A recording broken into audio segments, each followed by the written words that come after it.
Science revolution, science superiority, the effects of social revolution on technology and science. Must we deem it superior or not? Let us begin. Science has always been a part of our lives, a part of what we have. Technology affects our lives every single day of every moment in our entire lives. So, let me ask you this. What did our social revolution, what did our society as it grew, how did it affect science as a whole? Let me tell you the beginning, where it all started, where it all began. When we as a people, as a species, first began, we only migrated. We never thought on how the sun worked, on whether or not we are alone in this universe. Our only concern was to survive. Our only concern was to see the next day. They needed to walk to different parts of the world to see new food, to find new sources of food.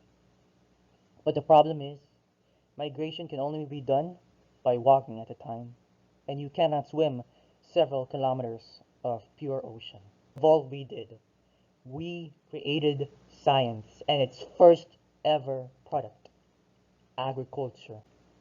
When migration stopped, it was a social revolution for science. Science is a social revolution. Until we began creating boats larger than any we have ever made before. We started to learn how to navigate our stars and build domes that seem to be made out of magic, for it is not falling down. Until the church came around and deemed and decided that science was no longer a part of the social revolution, the social construct. They removed it and put it to a stopping halt, not moving, sealed off from the world. And people began to be more superstitious, more unrevolutionizing. In conclusion, the social revolution aided science when it needed it to. The social revolution evolved it, helping it grow to towers higher than the sky itself. But when we added our beliefs, our biases to logic, to science, we put it into a halt, not realizing that logic and beliefs can be two different things.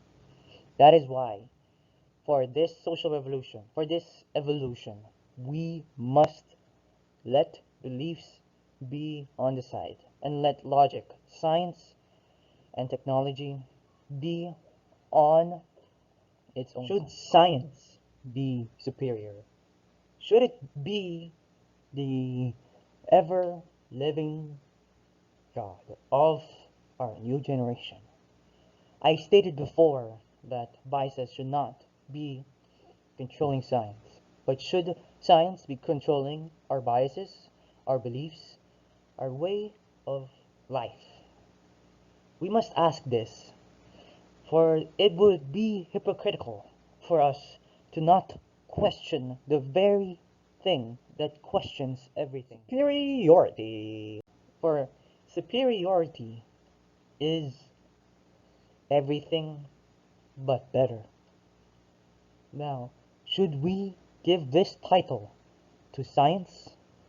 Should science set everything aside so it will be on top, for it to be the most focused?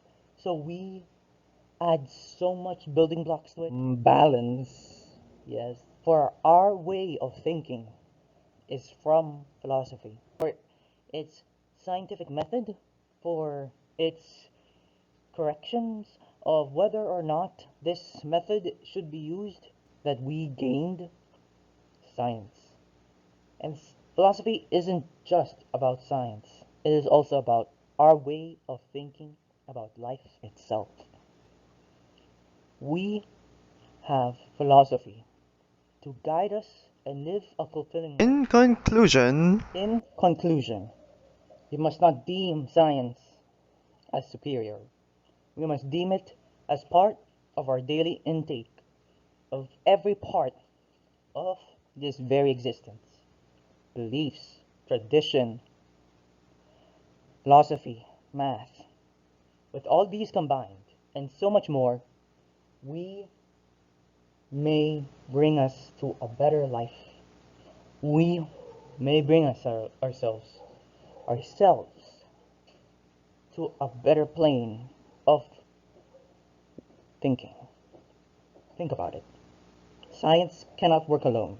Science needs everything. Imagine eating nothing but your favorite food every day. You will grow sick of it. You will think that nothing but logic will become a, a sight for sore eyes. The entire world will feel heavy on your shoulders, for you think of nothing but logic. That is why science should not be its only part. Science should be a part of everything else we have in this society. Thank you for listening, and please give me a perfect score. I am asking again, please give me a perfect score. I worked really hard on this, and if you don't want to, it's okay. It was part of a joke, and I am really sorry if you're offended. Okay, thank you again. Allard R. 2019. Plant breeding. Link is under this reference. The citation. Anonymous, NB, Philosophy of Science. Link is also under this. Levy N. 2011, Copernicus, Galileo, and the Church. Science in a Religious World. Link is also under this. Please support your original source.